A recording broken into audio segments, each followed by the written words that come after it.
not live, just so you know. Okay.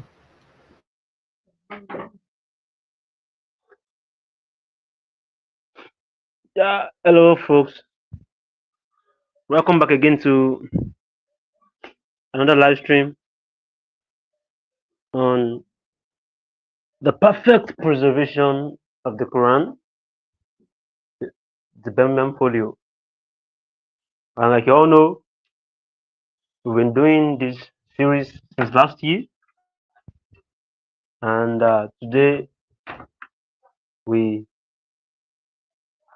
we come to the point where we examine the Birmingham Folio, one of the most important um, manuscripts, not even the manuscripts per se, but let's say manuscripts of the Quran.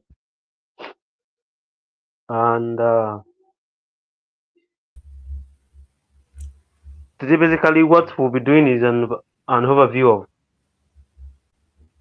of the Birmingham Folio, and hopefully, brother Colin will join us for the reschedule of the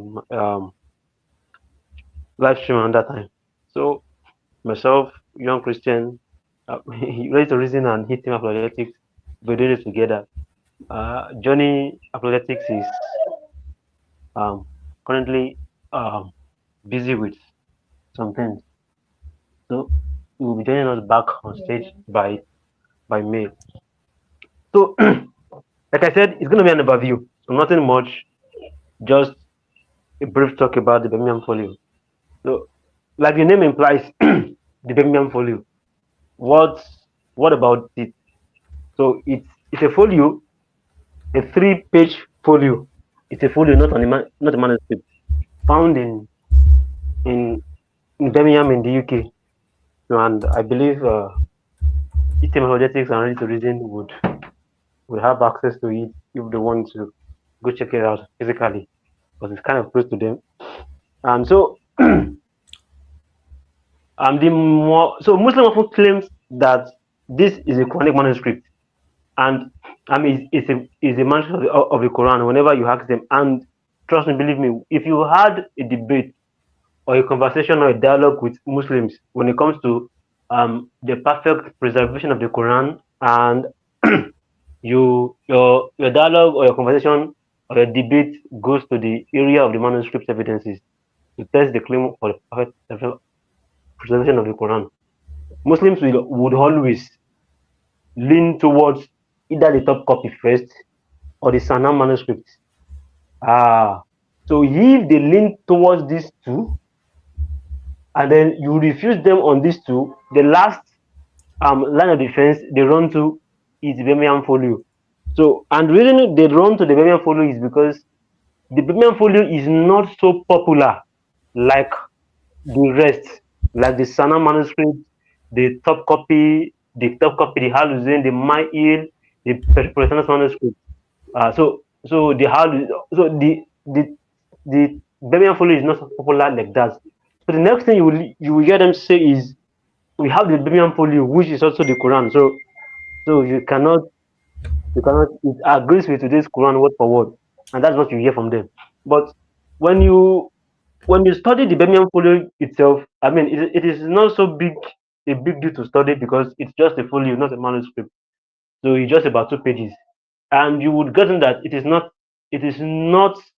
a a Quranic manuscript, in the sense that when you want when you want to say that when you want to run to the Birmingham Folio as a Quranic manuscript, then the first question is that, does the Birmingham Folio contains all of the 114 surahs of the Quran?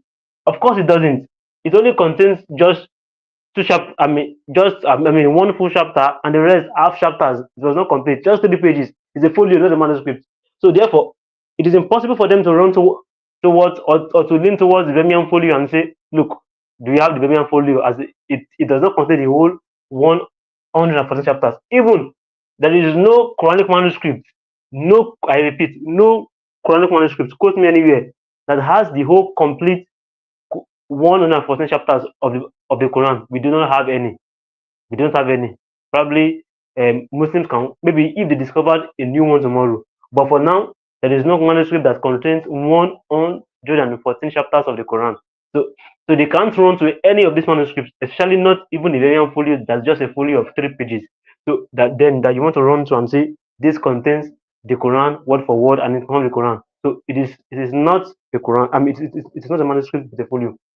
Another thing is that the dates, when you date when the Birmingham Folio was dated, so the accommodating was dated when it was dated. So when Muslims claim that this is the Quran, actually it predates it predates Islam by, I think it predates Islam by 2 years. That is, it predates the birth of Islam by 2 years, and then it outdates Muhammad by 15 years. So it is impossible for this to be a Quran manuscript, because it has been, according, if we go by carbon dating, it has been in existence before the advent of Quran and before the advent of Islam, and also it outdates Muhammad himself. So how would you claim that this is the Quranic manuscript when even it's before the advent of, or before Muhammad began to receive his revelation, this manuscript had been in existence? So it is possible for it to be to be the economic manuscript. And this is what scholars are leaning towards now. Scholars are saying that probably the Birmingham Folio is actually is from a um from from some manuscript parchment that fell off. Then it found its way to Birmingham. So this is what scholars are saying, that because it is not a complete Quran, so but just about three um folios, 3 pages. So probably it is part of a manuscript, previous Quranic manuscript. Probably it can be but it then found its way to Birmingham one way or the other. But it is not a Quranic manuscript. And the third one is, I mean, the fourth one is this. When you look at the stories in inside the Birmingham Folio that are recorded in Birmingham Folio, these stories, all of these stories actually predate Islam. None of these stories were Islamic. One of the stories was the birth of Jesus Christ under the tree, the seven sleepers of Ephesus, and all these are all Christian fables. So these were fables that actually predate Islam, that has been in circulation even before Muhammad, even before Muhammad would dream of becoming a prophet. So these are things that have been circulated probably in the Mecca, Medina, and Judea Peninsula at that time. So it's actually, these stories actually predate Islam, and it is not even in any way. It even talked about probably the life of Muhammad, probably when Muhammad married Aisha. When he snatched his son's in-laws wife, Zaid. If it's that kind of story, then we can say, okay, this is actually an Islamic story. But all the stories that are included in the Birmingham Folio all actually predate Islam, and which makes scholars to conclude that another theory or hypothesis that scholars are leaning towards, that possibility is that this manuscript or this manuscript or this folio was actually a Christian writings in the seventh was actually a Christian writing in the 7th century. So this is another hypothesis that the scholars are actually leaning towards too. So how this, when you then put all this together, I mean, would you consider the Birmingham Folio to be to show perfect preservation of the Quran? Of course, no, it does not. Number one is, even when you look at the stories that are involved or that are included in um in the Birmingham Folio, like I told you, it's actually stories of Jesus Christ being born under the tree, and seven sleepers of Ephesus. And if you could watch the live stream we had on fables and fairy tales in the Quran, we spoke about this.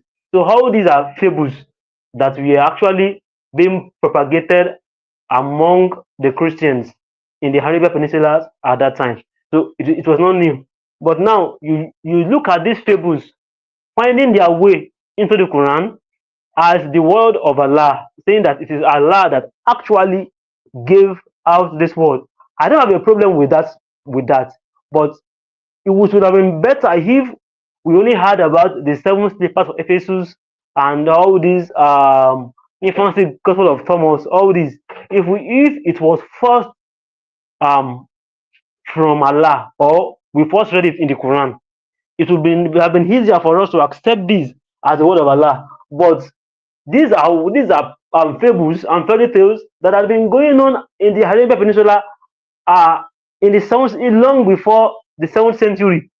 In the Arabian Peninsula, long before the 7th century. And then somebody then came to me and look, it is my God that actually this. The question is that then it means that those people who actually joined or propagated or create the fables and fairy tales in the 7th century, before the 7th century, the Christians, they were also prophets.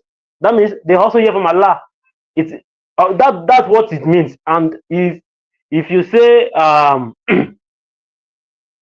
means they too they were prophets, because it's only a prophet that can hear from God and that can from Allah, and then that Allah can give revelation to. So it means that those people also are prophets also. So why are they not included as one of the prophets of Islam?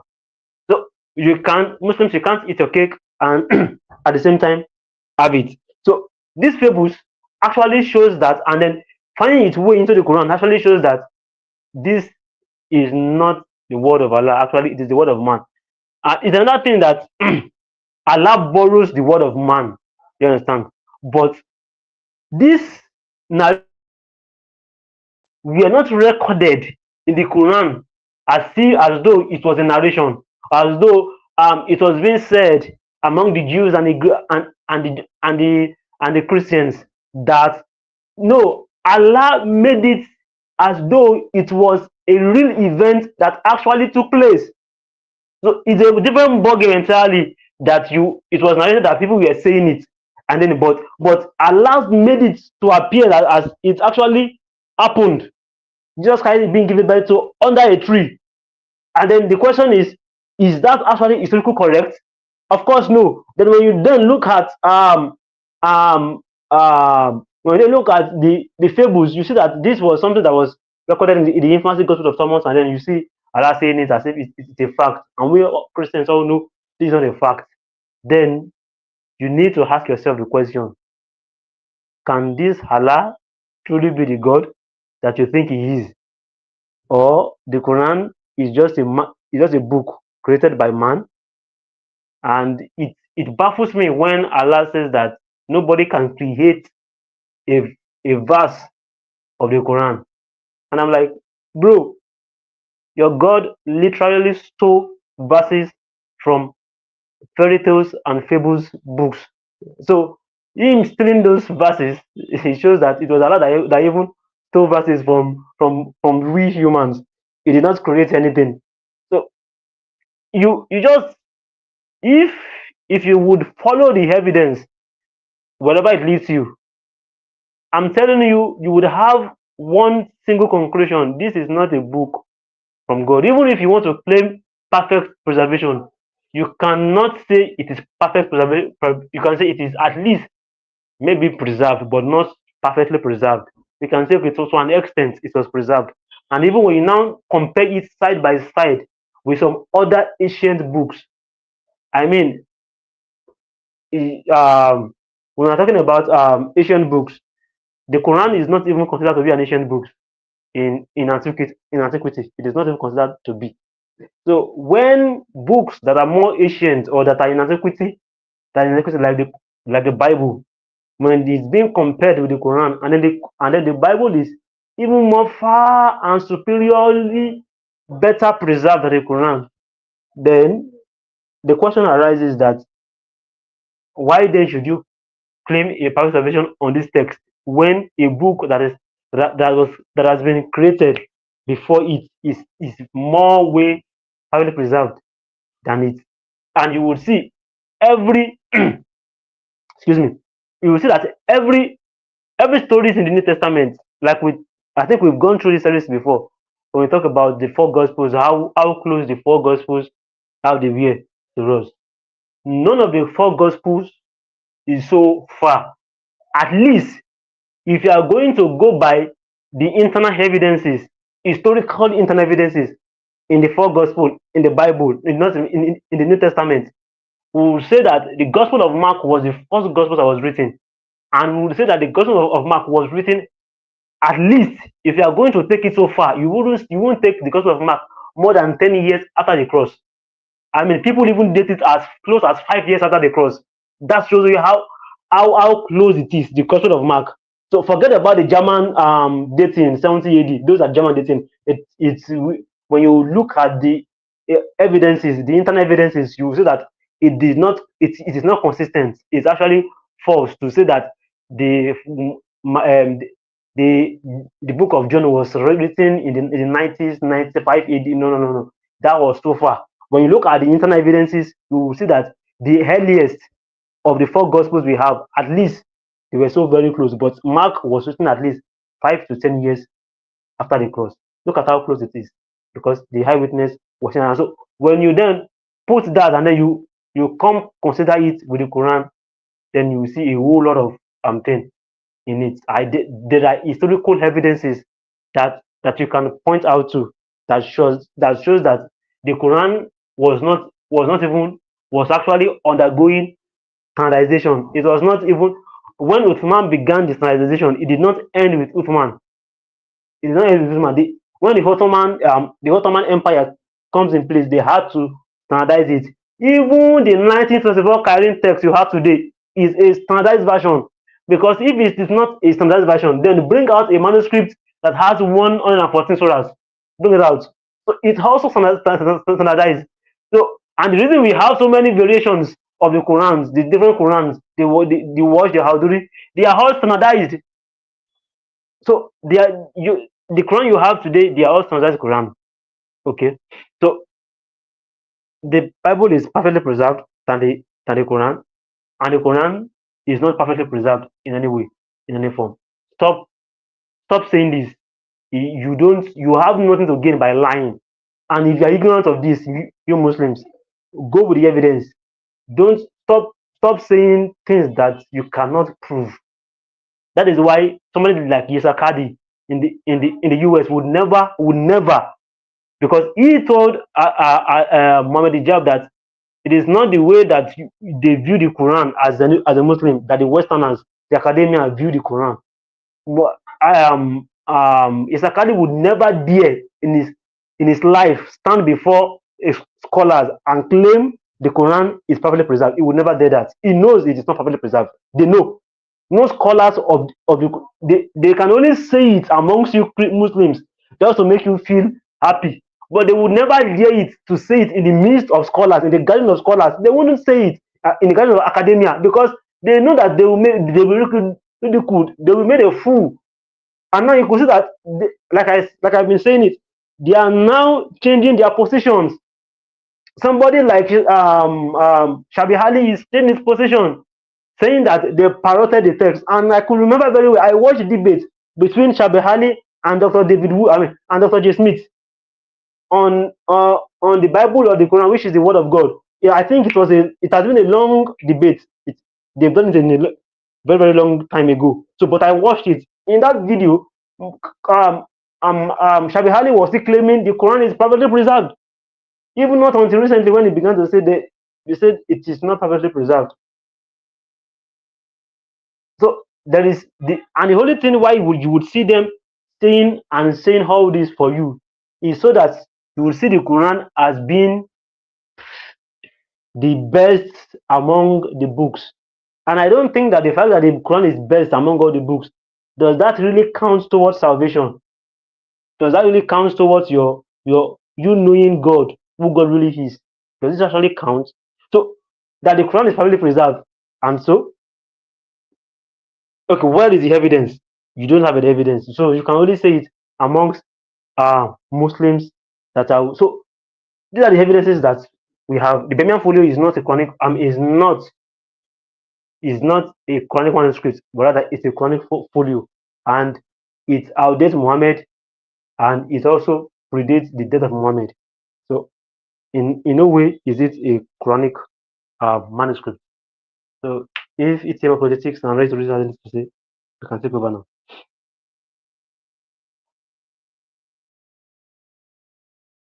I mean, me personally, again, not my area of expertise with the different manuscripts and the textual variants of the Quran, but it is an interesting topic.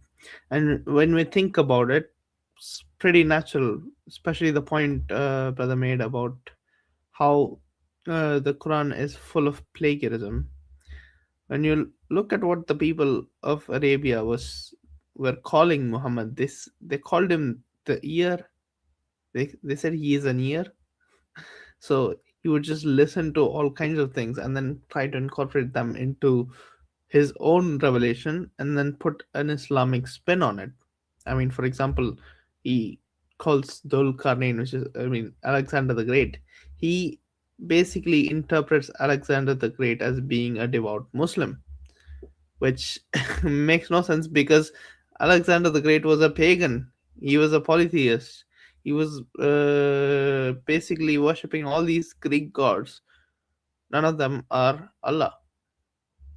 So when we think about it, yeah, it makes sense that the Quran would eventually end up being just full of all kinds of Christian myths, and yeah, is weird. But a lot of people have a hard time accepting that because yeah, that would just end up debunking their entire religion.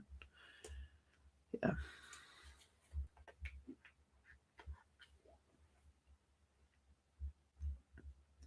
ETN apologetics. Yeah. Um.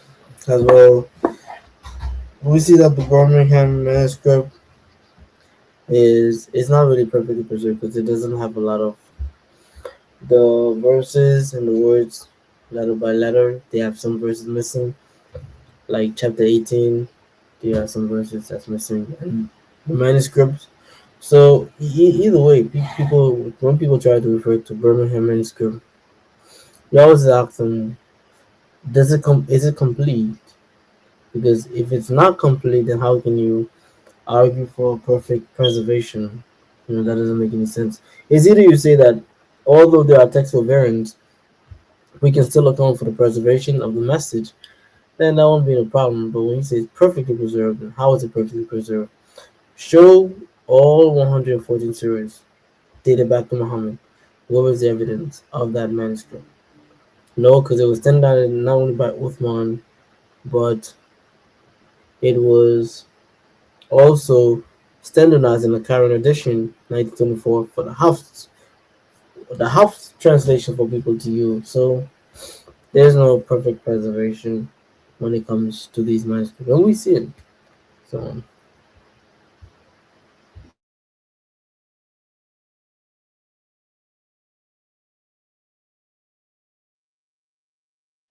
Okay, yeah, I think there's a reason made the point, which I would want to also speak about.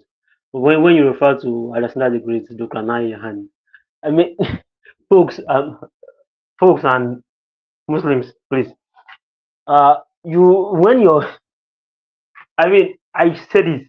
If I wasn't a Christian, I was a Muslim. I would have been an ex-Muslim a long time ago.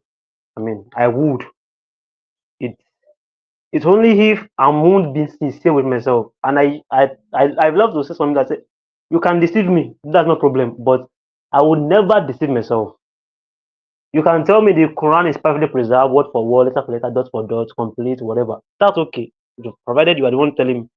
But if I should go back home and then make my research, do the I mean see the evidences, and then I still come to the conclusion that, and I still deceive myself saying that, oh, only Allah knows best, and then I leave. I'm only deceiving my own self. Like the Bible says that you behold your own self, and you deceive your own self. You cannot deceive your own self. That's the height of deception. Okay, So, and everything we are saying to you today, we are not actually saying it out of mere words. We are actually challenging you. Go and research this yourself. Even if you're not going to research it yourself, but take a look at this and listen to what your Quran actually says when it talks about Drukanai. And then the funniest part is that it says that Drukanai is actually Alexander the Great, isn't it? That's very fantastic. No problem.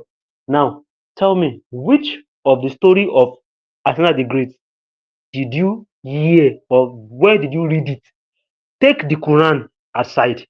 Now, put that claim of the Quran, then put it in an other historical books that talks about Alexander the Great. Now, go check it up. Where did those historical books talk about Alexander the Great traveling, and then he see the sun setting in setting in muddy water and rising? Just go. If you didn't see it and there is nothing like that, then would you then now say that your Quran is actually saying the truth? Now, tell me, which of the books also talked about Alexander the Great being the best engineer, construction engineer you can ever think of? Do you know what he says he did? He actually built what do they call it now? Between two mountains. Man, do you know what a mountain is? Not a rock. Rock is not mountain.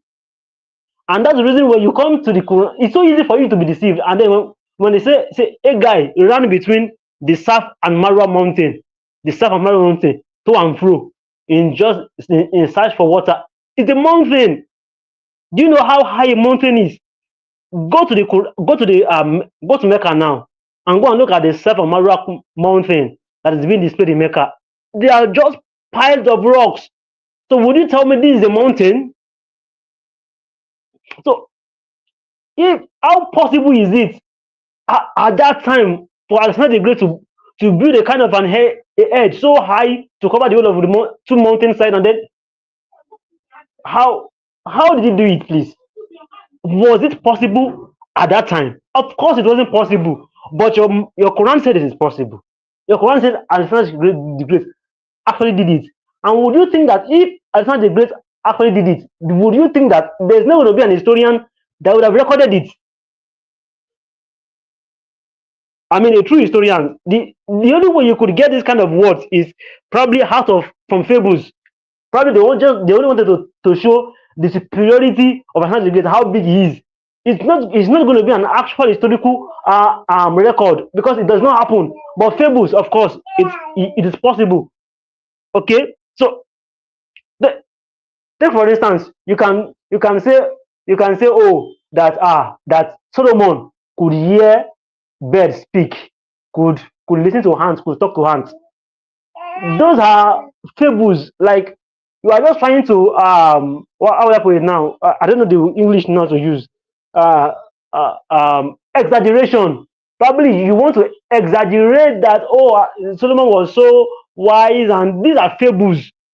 But you now recording it as actual thing that actually happened is a different ballgame entirely.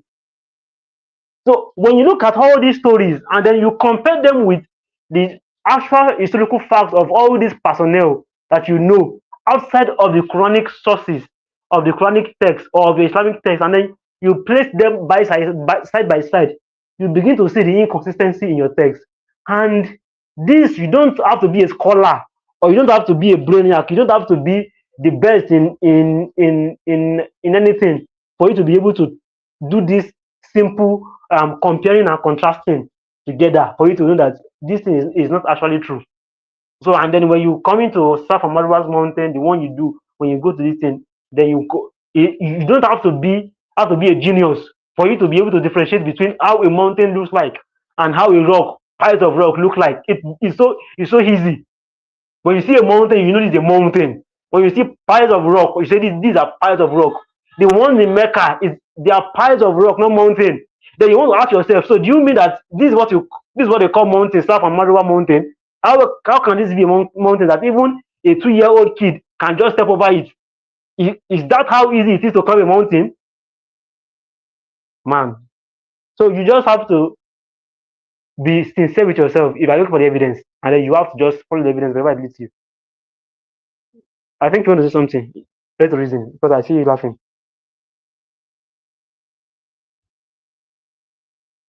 No, I'm just I just find it hilarious. Oh goodness, what have they done to you, brother? They're making you rant on about these mountains. Oh, Mountains. it is hilarious. Sorry. Yeah, ETM. Do you have anything to say? I would just pair them with very the reason the mountains, which is very interesting.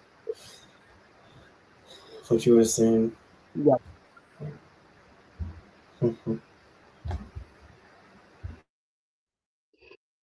Okay, I think that that will be all because we've we've said everything that needs to be said. So again, brother Oni O'lad would we have to reschedule with him. Have to reschedule with him. We actually lost him at the very dying minute, but we have to reschedule with him so he can come and give an in-depth lecture on this. This what we just did was just an overview.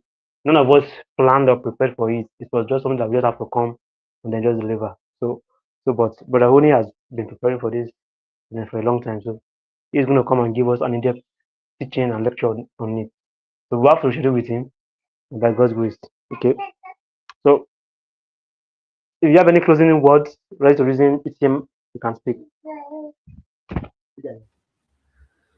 Well, just to close off, I mean, closing words from my side is just, guys, if you're Muslim and you're watching this, you have to realize that what you've been told all your life is probably not true.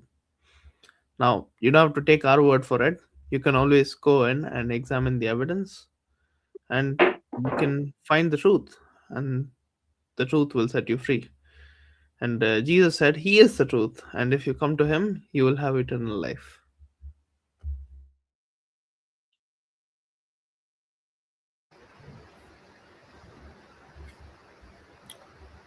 Yep. Um,